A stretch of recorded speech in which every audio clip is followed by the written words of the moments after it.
Vector क्या होता है, VECTOR वेक्टर क्या होता है, स्केलर क्वांटिटीज क्या होती है, और वेक्टर क्वांटिटीज कौन कौन सी होती है ये भी हमने जान लिया था और कुछ क्वेश्चंस इस पर कर लिए थे स्टूडेंट्स। आज का जो हमारा टॉपिक है उसका नाम है एवरीवन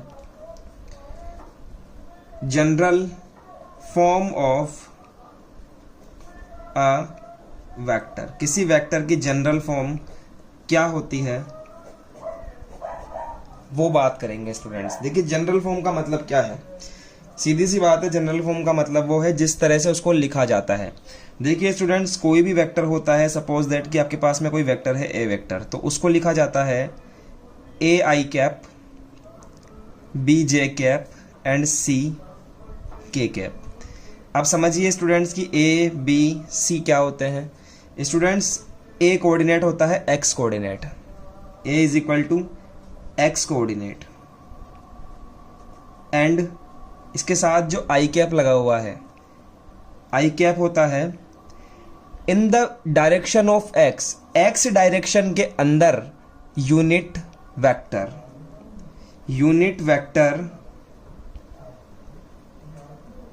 इन x डायरेक्शन। तो सिंपल सी बात आप तो याद रखो क्या कि जो I कैप है ये आपको डायरेक्शन बताता है और I कैप का मतलब है x डायरेक्शन। कौन सी डायरेक्शन, x डायरेक्शन। सिमिलरली मैं बात करूं आपसे B, तो B क्या होता है students, this is y coordinate,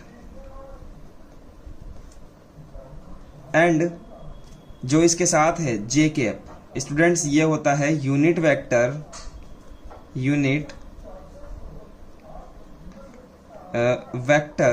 in y direction. तो J कैप किसके डायरेक्शन बताता है, y डायरेक्शन बताता है एवरीवन, समझ में आई। और उसी तरह से C होता है z coordinate and K cap is equal to unit vector in z direction. समझे आप बात को। तो अब देखिए एवरीवन क्या बताना चाहता हूं मैं आपको कि जैसे कोई वेक्टर मेरे पास में है A वेक्टर, तो ऐसे एग्जाम्पल लेते हैं, कोई सा भी वेक्टर आपके पास में हो सकता है, जैसे कि A vector is equal to 2i cap plus 3j cap plus 4k cap. समझ रहे हैं, ये हो सकता है। एक वेक्टर आपके पास में हो सकता है according to the question strategy, कि क्वेश्चन में किस तरह से दिया हुआ है आपको वेक्टर उस तरह से होगा। जैसे कि मैंने आपको बोला 4i cap minus 2j cap plus 4k cap. तो इस वेक्टर का क्या मतलब है स्टूडेंट्स कि 2 तो है x कोऑर्डिनेट, 3 है y कोऑर्डिनेट और 4 है z कोऑर्डिनेट। और i का मतलब है i के साथ में है, तो i बता रहा है x डायरेक्शन को, j बता रहा है y डायरेक्शन को और k बता रहा है z डायरेक्शन को स्टूडेंट्स। तो इस तरह से a लिख दिया और इसी तरह से b लिख दिया। तो आपके समझ में आया कि किसी भी वेक्टर को जो भी फॉर्म आपको मिलेगी वो इस फॉर्म के अंदर आपको मिलेगा स्टूडेंट्स। समझ में आया, इस फॉर्म के अंदर मिलेगा। आज का हमारा जो नेक्स्ट टॉपिक है उस टॉपिक का नाम है students magnitude of a vector. हम पहले भी पढ़ चुके हैं लेकिन अब इसको हम लोग डिटेल में पढ़ने वाले हैं। मैग्नीट्यूड ऑफ अ वेक्टर, कि वेक्टर का मैग्नीट्यूड क्या होता है समझिएगा। अच्छी खासी थ्योरी है, उसके बाद में क्वेश्चंस भी करेंगे।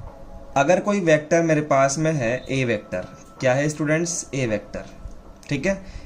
तो इस ए वेक्टर को मैं डिनोट, तो इस ए वेक्टर का जो मैग्नीट्यूड होगा, क्या मैग्नीट्यूड होगा, तो देखिएगा मैग्नीट्यूड ऑफ ए वेक्टर वो क्या होगा स्टूडेंट्स, वो होगा ये। आप मैग्नीट्यूड ऑफ ए वेक्टर को इस तरह से डिनोट करोगे, ठीक है। ये फर्स्ट पॉइंट हो गया। मैग्नीट्यूड ऑफ ए यानी कि magnitude of A is equal to क्या होता है, ये होता है लेंथ ऑफ वेक्टर ए। ये बात भी आपको लिखनी है कि मैग्नीट्यूड ऑफ ए वेक्टर क्या दिखाता है, ए वेक्टर की लेंथ को दिखाता है स्टूडेंट्स।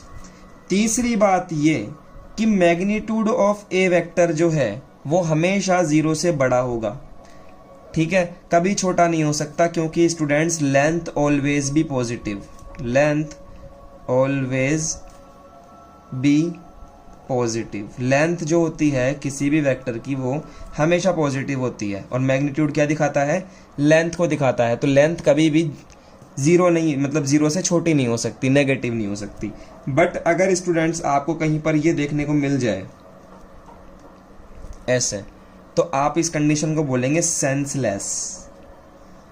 सेंसलेस क्यों senseless, because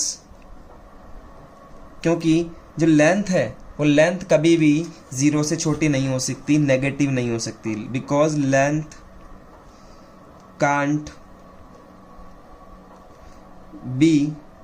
B negative, NEGATIVE। ठीक है, आपने कभी सुना है कि डिस्टेंस लेंथ जो होती है वो -3 मीटर हो गई? ऐसा कहीं पर नहीं होता है। इस कारण से जो मैग्नीट्यूड होता है वो कभी भी नेगेटिव नहीं हो सकता है स्टूडेंट्स।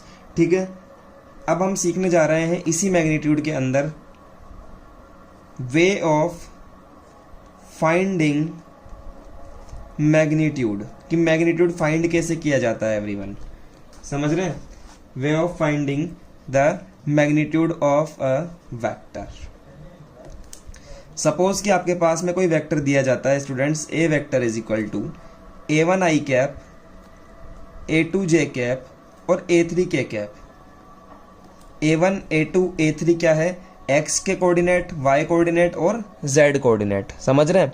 या फिर इस तरह से भी दे सकता है कि A vector is equal to AI cap, B j cap और C k कैप। तो कुछ भी हो सकता है। यहाँ पर भी ABC क्या है? नंबर है, और यहाँ पर A1 A2 A3 भी क्या है?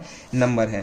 तो जैसे मुझे अगर मान लीजिए इस वाले A का मैग्नीट्यूड निकालना है तो मैं क्या करूँगा स्टूडेंट्स? रूट बनाऊँगा, इस A1 का स्क्वायर प्लस इस A2 का स्क्वायर और प्लस इस A3 का स्क्वायर कर दूंगा। तो ये जो हमारी वैल्यू आएगी स्टूडेंट्स, इसको मैं कहूँगा मैग्नीट्यूड ऑफ A वेक्टर, और इस तरह से मैं फाइंड करूँगा। जैसे इसका एक जीता जाता है एक एग्जाम्पल देता हूँ मैं आपको, कि अगर मेरे पास में A वेक्टर ये है, ठीक है, तो मैं मैग्नीट्यूड ऑफ A वेक्टर क्या निकालूंगा? ध्यान से देखिए, सबसे पहले मैं बनाऊंगा रूट, और I का जो कोफिशिएंट है मतलब 2, इसका स्क्वायर प्लस J का कोफिशिएंट 3, इसका स्क्वायर प्लस K का कोफिशिएंट 4, इसका स्क्वायर। ठीक है, अब इसको सॉल्व करूंगा। A वेक्टर 2 का स्क्वायर 4, 3 का स्क्वायर 9 और 4 का स्क्वायर 16। समझ में आई स्टूडेंट्स? और A वेक्टर कितना आ जाएगा? A वेक्टर आ जाएगा 29 आ जाएगा। तो ये आ गई मेरे पास में A वेक्टर का वैल्यू।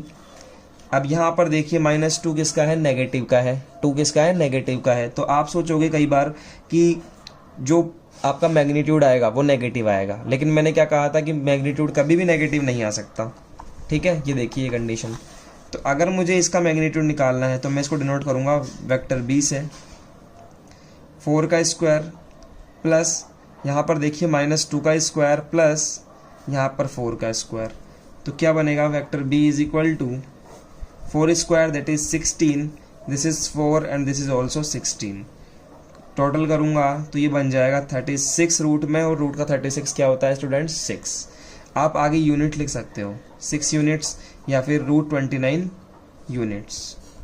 तो इस तरह से हम लोग वेक्टर A का मैग्नीट्यूड निकालेंगे, और इस तरह से हम लोग वेक्टर B का मैग्नीट्यूड निकालेंगे स्टूडेंट्स। तो मैग्नीट्यूड निकालना आया स्टूडेंट्स आपको? इसी तरह से आप लोग मैग्नीट्यूड निकालोगे, और मैं आपको मैग्नीट्यूड के लिए क्वेश्चन दे रहा हूँ। ये आपके HW के लिए क्वेश्चंस हैं। Find the magnitude of given vector A vector is equal to I J K, B vector 2I - 7J - 3K cap, यहाँ पर C vector is equal to 1/√3 I cap, 1/√3 J cap and 1/√3 K cap. तो students इस तरह से हम लोग इसके magnitude को फाइंड करेंगे। चलिए हम अब देखते हैं हमारा नेक्स्ट जो टॉपिक है वो टाइप्स ऑफ वेक्टर्स। ठीक है, वेक्टर्स के टाइप कितने टाइप के होते हैं वो देखने जा रहे हैं स्टूडेंट्स। तो हमारे पास में ऑलरेडी एक नोट्स है, तो इसमें देखिए स्टूडेंट्स, फर्स्ट जो टॉपिक है जीरो और नल मैट्रिक्स। देखिए जीरो और नल मैट्रिक्स को डिनोट करते हैं जीरो और उसके ऊपर वेक्टर का साइन, ये होता है जीरो या फिर नल मैट्रिक्स। और स्टूडेंट्स जीरो और नल मैट्रिक्स वो मैट्रिक्स होता है जिसका मैग्नीट्यूड क्या होता है? जीरो होता है। ऐसा मैट्रिक्स जिसका मैग्नीट्यूड क्या है? जीरो है। यूनिट वेक्टर, एक वेक्टर अगर आपके पास में A वेक्टर है और आपने इसका मैग्नीट्यूड निकाला, क्या निकाला? मैग्नीट्यूड निकाला, और मैग्नीट्यूड निकालने के बाद में आपको क्या मिला? 1 मिला। तो जिस वेक्टर का मैग्नीट्यूड 1 मिल जाए, जिस वेक्टर का मैग्नीट्यूड 1 मिल जाए वो वेक्टर क्या होता है? यूनिट वेक्टर होता है स्टूडेंट्स। ठीक है, और इसको डिनोट किया जाता है। अब A वेक्टर था, तो अगर ये यूनिट वेक्टर है तो इसको A कैप से डिनोट करेंगे। कैप का मतलब होता है यूनिट वेक्टर। क्या? कैप का मतलब यूनिट वेक्टर, तो unit vector is equal to A cap हो जाएगा स्टूडेंट्स। तो मैग्नीट्यूड बराबर ये आ जाएगा। देखिए ये फॉर्मूला आप याद रख लीजिए, इस पर अभी हम क्वेश्चन करेंगे कि ए कैप जो होता है वो निकाला जाता है कैसे, ए वेक्टर अपॉन मैग्नीट्यूड ऑफ ए। ये फॉर्मूला बहुत अच्छा फॉर्मूला है और इसके ऊपर क्वेश्चन भी पूछा जाता है बोर्ड के through. A cap is equal to A vector upon magnitude of A. समझ में आया। नेक्स्ट आता है students like and unlike vectors, ये आप लिखते चलिएगा। देखिए लाइक वेक्टर्स वो होते हैं जिनकी डायरेक्शन सेम होती है, हालांकि छोटे बड़े हो सकते हैं कि नीचे वाला छोटा है और ऊपर वाला बड़ा है, लेकिन इनकी डायरेक्शन सेम होगी। अनलाइक वेक्टर क्या होता है स्टूडेंट्स, जिनकी डायरेक्शन क्या होती है, डिफरेंट होती है, कि अगर एक इस तरफ है तो दूसरा इस तरफ होगा। समझे। तो नेक्स्ट आता है स्टूडेंट्स कोलिनियर वेक्टर्स। देखिए कोलिनियर वेक्टर्स क्या होता है, या तो वेक्टर ऐसे जाए और उसके जस्ट आगे से ही नया वेक्टर स्टार्ट हो जाए, एक ही लाइन के अंदर हो तो कोलिनियर वेक्टर हो गए।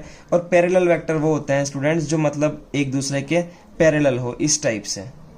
उनके बीच की जो डिस्टेंस होती है वो हमेशा इक्वल रहनी चाहिए स्टूडेंट्स, ठीक है, और सेम डायरेक्शन में होने चाहिए, ठीक है। ऐसे भी हो सकते हैं कि एक ऐसा है और एक ऐसा है, बट इनका पैरेलल, इनके बीच में डिस्टेंस सेम होना जरूरी है। समझ गए। और ये कोलिनियर वाली कंडीशन ऐसे भी हो सकती है, ऐसे और ऐसे, ठीक है एवरीवन। तो ये देखिए यहाँ पर दिखा दूं आपको। नेक्स्ट आता है स्टूडेंट्स को इनिशियल वेक्टर। ऐसे दो वेक्टर जो एक ही पॉइंट से इनिशिएट करें, एक ही पॉइंट से स्टार्ट हो, ऐसे दो वेक्टर कहलाते हैं को इनिशियल वेक्टर, जैसे कि ए वेक्टर और दूसरा है बी वेक्टर। नेक्स्ट आता है कोप्लेनर वेक्टर्स। ऐसे वेक्टर्स जो एक ही प्लेन पर हों, ये हमारे पास में एक प्लेन है और इस प्लेन के अंदर दो वेक्टर हैं, ठीक है। ये ऐसा भी हो सकता है, देखिए कि ए वेक्टर तो ऐसा है और एक वेक्टर ऐसा है, लेकिन है तो एक ही प्लेन में, तो हम इन्हें कहेंगे को प्लेनर वेक्टर्स। पी है साहब ये को प्लेनर वेक्टर्स। नेक्स्ट हमारे पास में आता है स्टूडेंट्स को टर्मिनल वेक्टर्स। ऐसे दो वेक्टर्स जिनका टर्मिनल पॉइंट सेम हो, मतलब कि लास्ट पॉइंट सेम हो, ये भी यहाँ पर टच करे और ये वाला भी यहाँ पर टच करे, तो टर्मिनल पॉइंट सेम मिल जाए, तो ये होता है को टर्मिनल वेक्टर्स। नेक्स्ट आता है नेगेटिव वेक्टर। देखिए ये समझिए, ये समझने की बात है। अगर हमारे पास में कोई वेक्टर है पी क्यू वेक्टर, पी ये रहा क्यू ये रहा, तो कौन सा वेक्टर हो गया, पी क्यू वेक्टर। लेकिन अगर मैं इसी के नेगेटिव वेक्टर की बात करूं तो इसी का नेगेटिव वेक्टर क्या होगा, इसका उल्टा, मतलब कि डायरेक्शन उल्टी हो जाएगी, लेंथ उतना ही रहेगा, मैग्नीट्यूड उतना ही रहेगा। तो ये बन जाएगा स्टूडेंट्स पी एंड क्यू। तो इसको इस बार आप पी क्यू नहीं लिखेंगे क्योंकि डायरेक्शन उल्टी है, क्यू से पी की तरफ है, तो इसको आप लिखोगे स्टूडेंट्स माइनस का पी क्यू। समझ गए। अगर इस तरह का वेक्टर है, पी से स्टार्ट है, क्यू तक जा रहा है, तो इसको तो आप लिखेंगे पी क्यू।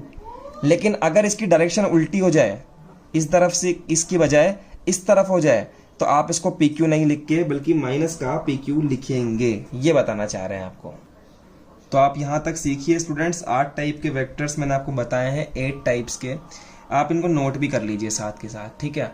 अब हम देखते हैं नेक्स्ट पॉइंट हमारा, और हम बात करना चाहते हैं जो अभी टाइप्स ऑफ वेक्टर हमने पढ़ा है स्टूडेंट्स, इसके ऊपर कुछ क्वेश्चंस करने के बारे में। तो देखिए कुछ क्वेश्चंस, लेकिन उससे पहले हमारे पास में एक टॉपिक है स्टूडेंट्स इक्वलिटी ऑफ वेक्टर्स। ये कंप्लीट कर दें, उसके बाद में हम लोग इस पर क्वेश्चंस भी करेंगे। इक्वलिटी ऑफ वेक्टर्स, ये समझिए इक्वलिटी ऑफ वेक्टर का क्या मतलब होता है स्टूडेंट्स, कि अगर हमारे पास में दो वेक्टर है, ए वेक्टर है एक और एक दूसरा वेक्टर है बी वेक्टर, ठीक है। ये दोनों वेक्टर आपस में इक्वल कब होंगे, ये दोनों वेक्टर आपस में इक्वल होंगे इफ अगर इनकी डायरेक्शन सेम हो। पहली बात तो क्या सेम हो, इनकी डायरेक्शन सेम हो, और दूसरी बात इनका मैग्नीट्यूड सेम हो।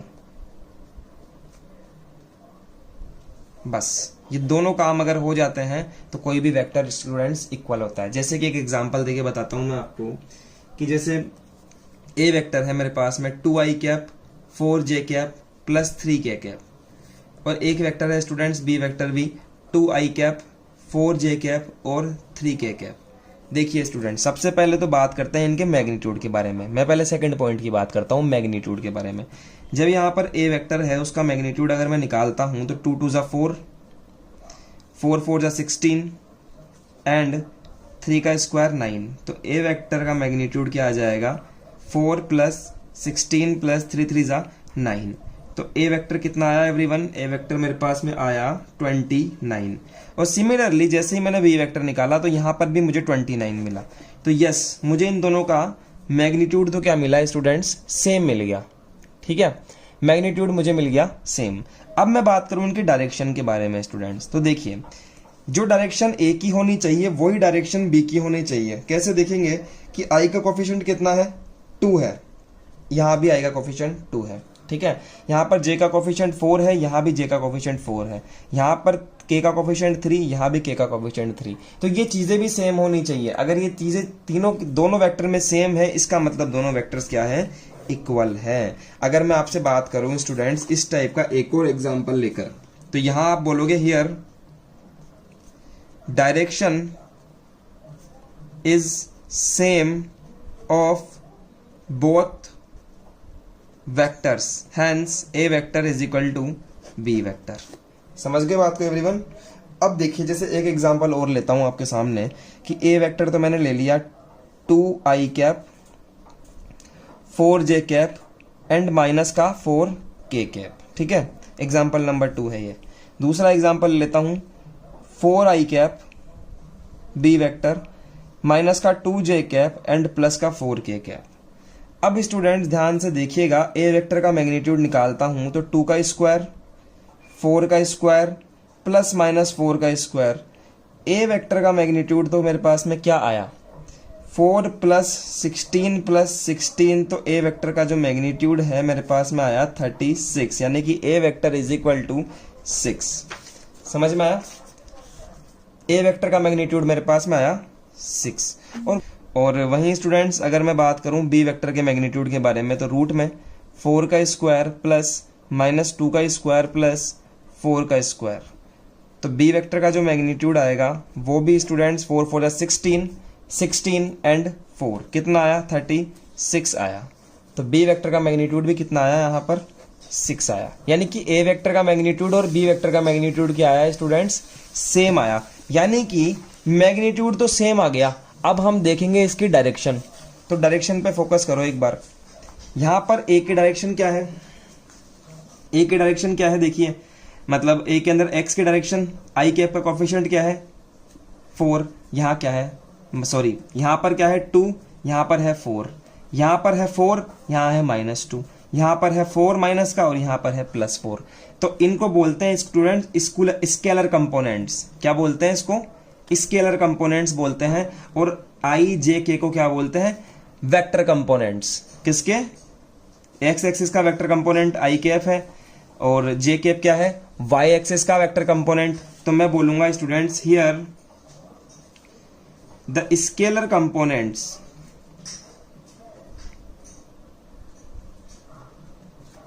of vector A and vector B are not same,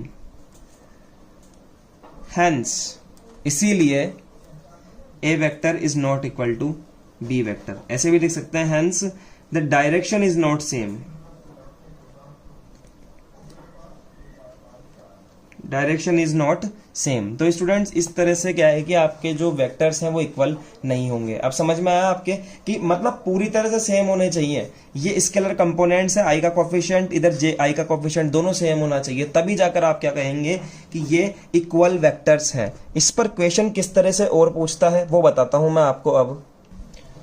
तो देखिए क्वेश्चन आपके सामने है कि find the value of x y z for which vector this and this are equal. ठीक है, अगर ये वाला वेक्टर और ये वाला वेक्टर आपस में इक्वल है तो एक्स वाई और जेड का वैल्यू निकालिए। तो स्टूडेंट्स हमें पता है for A vector equal to B vector, सबसे पहले तो स्टूडेंट्स क्या इनका मैग्नीट्यूड इक्वल होना चाहिए। ठीक है, लेकिन मैग्नीट्यूड तक जाने से पहले डायरेक्शन इक्वल होनी चाहिए, सीधी सी बात है। तो देखिए अगर मैं कंपेयर करूं कि ये आई का कोफिशिएंट यहाँ एक्स है और यहाँ आई का कोफिशिएंट क्या है 2 है, तो यहां पर भी क्या होना चाहिए, यहां पर भी 2 होना चाहिए। तो मैं बोलूंगा x इक्वल टू 2 डायरेक्टली। ठीक है, यहां देखिए यहां j का कोफिशिएंट कितना है 2 है, यहां j का कोफिशिएंट कितना है y है स्टूडेंट्स। तो मैं क्या बोलूंगा y इक्वल टू 2, सेम क्योंकि इक्वल है ना दोनों के दोनों वेक्टर्स। वैसे ही देखिए z है यहाँ तो, और यहाँ k का कोफिशिएंट 1 है, तो मैं बोलूंगा z इक्वल टू 1। इस तरह से स्टूडेंट्स यहाँ पर आप x y z जो मिसिंग पार्ट है उसकी वैल्यू फाइंड करेंगे। तो दूसरा क्वेश्चन देखिए स्टूडेंट्स इसी पे बेस्ड कि ए वेक्टर आपको दिया हुआ है ये, बी वेक्टर दिया हुआ है ये, तो पूछ रहा है कि देन क्या मैग्नीट्यूड ऑफ ए और magnitude of B vector equal है। तो देखिए कैसे करेंगे, सबसे पहले तो यहाँ पर आंसर लिखेंगे, सॉल्यूशन जो भी आप लिखना चाहते हैं, और ए वेक्टर का मैग्नीट्यूड निकालेंगे आप। क्या निकलेगा स्टूडेंट्स, देखिए यहाँ पर आई का कोफिशिएंट 1 का स्क्वायर प्लस जे का कोफिशिएंट 2 का स्क्वायर, तो क्या आएगा स्टूडेंट्स 1 का स्क्वायर 1 एंड 2 का स्क्वायर 4। तो यहाँ पर रूट में आएगा 1 + 4 दैट इज इक्वल टू √5। और मैं बी वेक्टर भी निकालूंगा यहाँ पर, तो क्या मिलेगा 2 का स्क्वायर प्लस 1 का स्क्वायर, समझ रहे हैं। तो यहाँ आएगा 4 + 1 दैट इज इक्वल टू √5। तो मैं बोलूंगा यस ए वेक्टर का जो मैग्नीट्यूड है वो बी वेक्टर के मैग्नीट्यूड के इक्वल है। ठीक है, अब पूछ रहा है क्या A vector and B vector equal है। तो इनका देखिए आप मैग्नीट्यूड तो इक्वल आ गया, लेकिन इनकी डायरेक्शन भी सेम आनी चाहिए। तो यहाँ देखिए स्टूडेंट्स आई का कोफिशिएंट 1 है और आई का कोफिशिएंट यहाँ पर 2 है, मतलब कि मैच नहीं हुआ। यहाँ पर जे का कोफिशिएंट 2 है और यहाँ पर जे का कोफिशिएंट 1 है, मैच नहीं हुआ। कोई एक भी मिसमैच हो जाए, डिसमैच हो जाए, तो आप बोलेगे नहीं है। ठीक है, तो मैं बोलूंगा यहाँ पर here the scalar components are not same in both vectors, hence direction will not be same, therefore a vector is not equal to B vector. ऐसे आप लिखेंगे स्टूडेंट्स, समझ में आया आपके, इस तरह से आप आंसर करेंगे। अब इस पे स्टूडेंट्स हम एक क्वेश्चन और करने वाले हैं, देखिएगा ये बड़ा ही अच्छा क्वेश्चन है टाइप्स ऑफ वेक्टर्स पे। देखिए क्या कह रहा है यहाँ पर, समझने की कोशिश कीजिएगा क्वेश्चन को कि in figure which of the vectors are collinear, equal and coinitial. तो ध्यान से देखिए स्टूडेंट्स, इस तरह से आपको यहाँ पर वेक्टर्स बनाए गए हैं। ठीक है, ये वेक्टर यहाँ पर बनाए गए हैं, आपको बताना है कि सबसे पहले तो कोलिनियर वेक्टर्स कौन कौन से हैं। हमने क्या पढ़ा था स्टूडेंट्स कोलिनियर वेक्टर्स के बारे में। कोलिनियर वेक्टर कौन कौन से होते हैं, जो एक ही पॉइंट से निकले, मतलब एक पॉइंट से नहीं, जैसे कि एक वेक्टर यहाँ खत्म हो गया तो दूसरा वेक्टर इसके आगे से स्टार्ट हो गया, या फिर पैरेलल वेक्टर्स हो सकते हैं, ऐसे या फिर ऐसे। ठीक है, इसको भी आप कोलिनियर बोल सकते हो और इसको भी कोलिनियर बोल सकते हो। क्यों बोल सकते हो, क्योंकि दोनों के लिए कंडीशन सेम लगती है स्टूडेंट्स, समझ रहे हो। दोनों के बीच में ही एंगल क्या होता है, 0 डिग्री होता है। इसके और इसके बीच में भी एंगल क्या है, 0 डिग्री है, और इसके और इसके बीच में भी एंगल क्या है, 0 डिग्री है। इसलिए दोनों को हम लोग एक कंडीशन के तौर पर अज्यूम कर सकते हैं। ठीक है, यहाँ देखिए कोलिनियर वेक्टर्स, देखिए स्टूडेंट्स वेक्टर सी, जो वेक्टर सी है उसके जस्ट पैरेलल कौन सा है, वेक्टर ए है, और सी वेक्टर से इसी पॉइंट से इसी लाइन के अंदर डी वेक्टर भी है। तो ए वेक्टर, सी वेक्टर और डी वेक्टर तीनों के तीनों क्या है, कोलिनियर है। समझ गए। इक्वल वेक्टर कौन कौन से हैं स्टूडेंट्स, ध्यान से देखिए। एक वेक्टर है ए वेक्टर, ये वाला, और इसके जस्ट इसी के डायरेक्शन में सी वेक्टर है, इसी डायरेक्शन में, और दोनों की लेंथ भी सेम है। देखिए आप ध्यान से देखिए तो इन दोनों की क्या है, लेंथ भी सेम है। तो ए वेक्टर और सी वेक्टर क्या है, इक्वल वेक्टर्स हैं स्टूडेंट। समझ में आ गया आपकी बात। और नेक्स्ट आता है स्टूडेंट्स को इनिशियल वेक्टर, एक ही पॉइंट से निकलने वाले वेक्टर। देखिए इसी पॉइंट से सी भी निकल रहा है, इसी पॉइंट से बी भी निकल रहा है, और इसी पॉइंट से डी भी निकल रहा है। तो हम बोलेंगे C vector, B vector and D vector क्या है स्टूडेंट्स, को इनिशियल वेक्टर्स हैं। लिख लीजिए तीनों के आंसर, देखिए ये लिखे हुए हैं।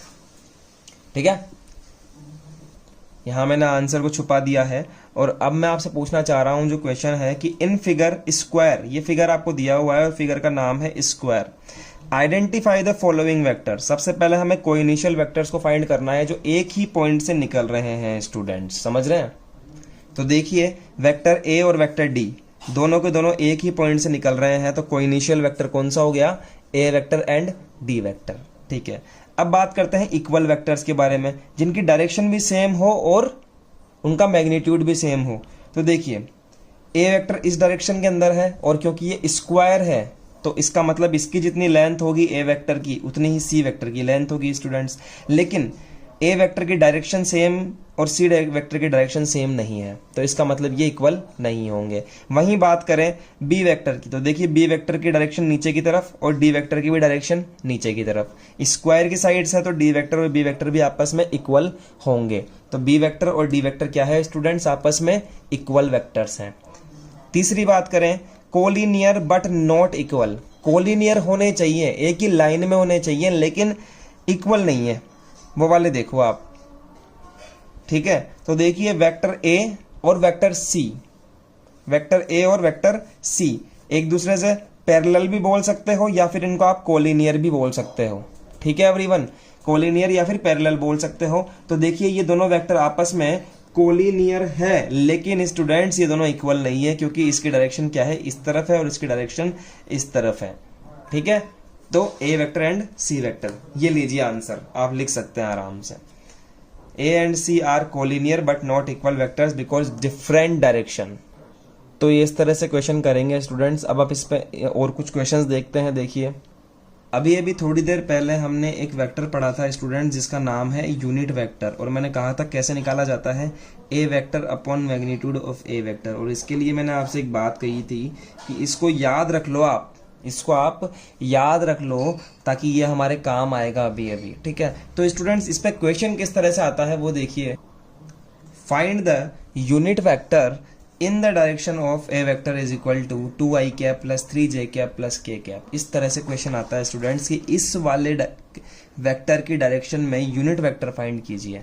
तो स्टूडेंट्स मैं बताऊं आपको, ये पूछने का तरीका कुछ इस टाइप से होता है कि इस वेक्टर की डायरेक्शन में फाइंड कीजिए। एक्चुअली पूछ आपसे इसी वेक्टर का यूनिट वेक्टर रहा है, क्या, इस वेक्टर का यूनिट वेक्टर। तो आपको कैसे करना है इस तरह का क्वेश्चन, सबसे पहले तो यहाँ पर सॉल्यूशन लिखना है और आप इसकी डायरेक्शन में यूनिट वेक्टर फाइंड करना चाहते हो, मतलब कि आप ए कैप फाइंड करना चाहते हो, ठीक है। यूनिट वेक्टर क्या फॉर्मूला होता है, ए vector upon magnitude of A vector. तो a cap is equal to A vector क्या है, ये रहा 2i cap 3j cap k cap divided by इसका मैग्नीट्यूड। इसका मैग्नीट्यूड कैसे निकालेंगे, 2 का स्क्वायर 3 का स्क्वायर और 1। स्टूडेंट समझ में आई आपकी बात, सॉल्व करेंगे तो आएगा 2i cap 3j cap k cap upon 2 2 4 9 and 1।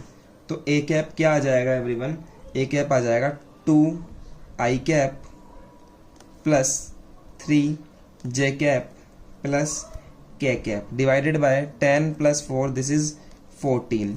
आप इसको ऐसे अलग अलग भी लिख सकते हो, कैसे, a cap is equal to 2 upon root 14 i cap plus 3 upon root 14 j cap and k cap upon root 14। तो स्टूडेंट्स इस तरह से आप क्या निकालेंगे, एक यूनिट वेक्टर निकालेंगे। चलिए इस पे एक क्वेश्चन और देखते हैं। देखिए स्टूडेंट्स इस तरह का क्वेश्चन भी पूछा जाता है आपसे, क्या क्वेश्चन है देखिए, find the vector having magnitude 7 units. एक वेक्टर हमें फाइंड करना है जिसका मैग्नीट्यूड कितना है, 7 यूनिट्स है, in the direction of A vector is equal to this.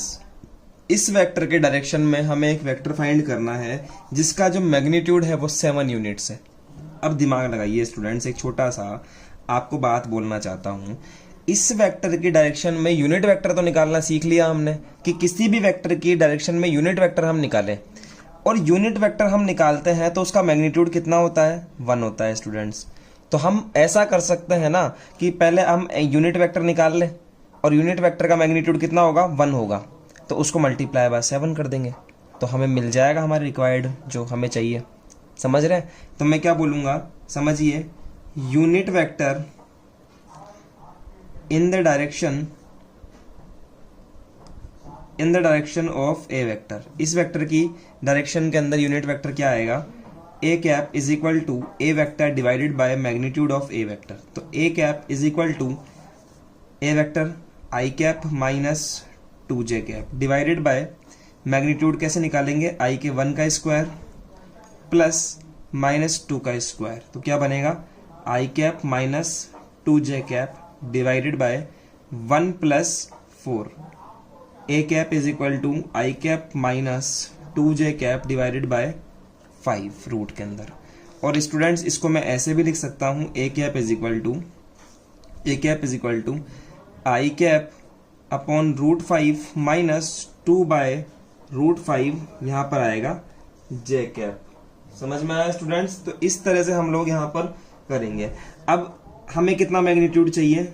We want the vector of magnitude 7 units. कितने यूनिट्स? 7 यूनिट्स। जो हमने निकाला है ये वाला, this is unit vector, this is unit vector, मतलब कि इसका जो मैग्नीट्यूड आएगा वो कितना आएगा स्टूडेंट्स? 1 आएगा। तो आप इसको मल्टीप्लाई कर दो 7 से, तो इसका मैग्नीट्यूड 7 बन जाएगा। 7 a cap is equal to 7/√5 I cap minus 14√5 j cap, और इसका आपको नया नाम दे सकते हैं बी वेक्टर।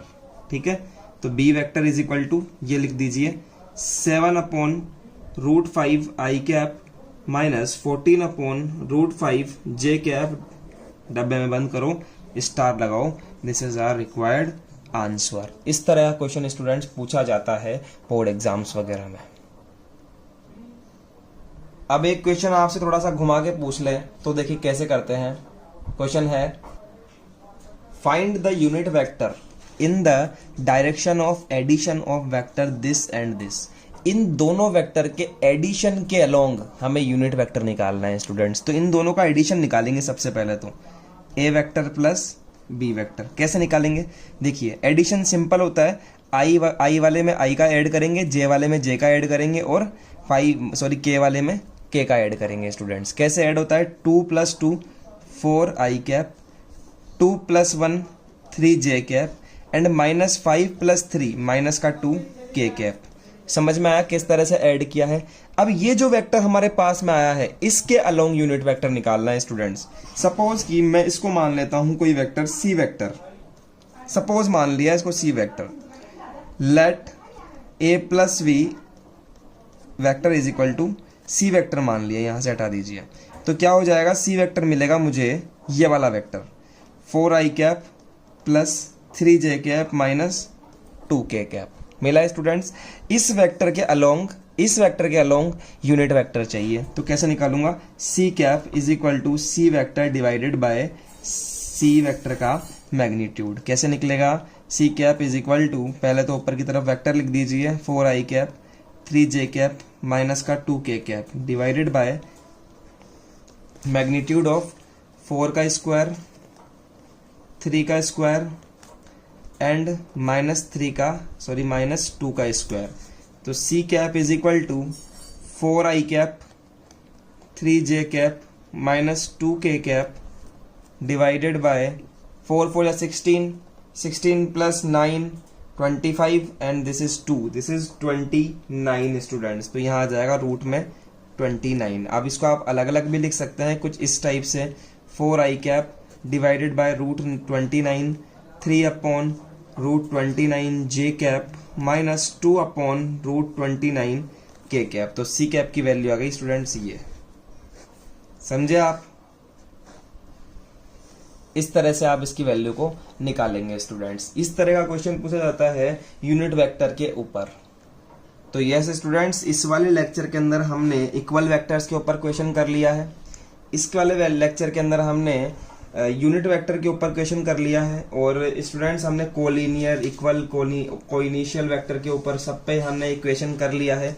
देखिए एक क्वेश्चन मैं आपको देना चाहूंगा जो हम कर चुके हैं। देखिए ये फिगर है आपके पास में, ये फिगर है, और इसके अंदर आपका जो क्वेश्चन है वो ये है। फिगर से पहले क्वेश्चन लिखिएगा कि in figure which vectors are, first है इसका कोई collinear vector, equal vector, coinitial vector, collinear but not equal vector.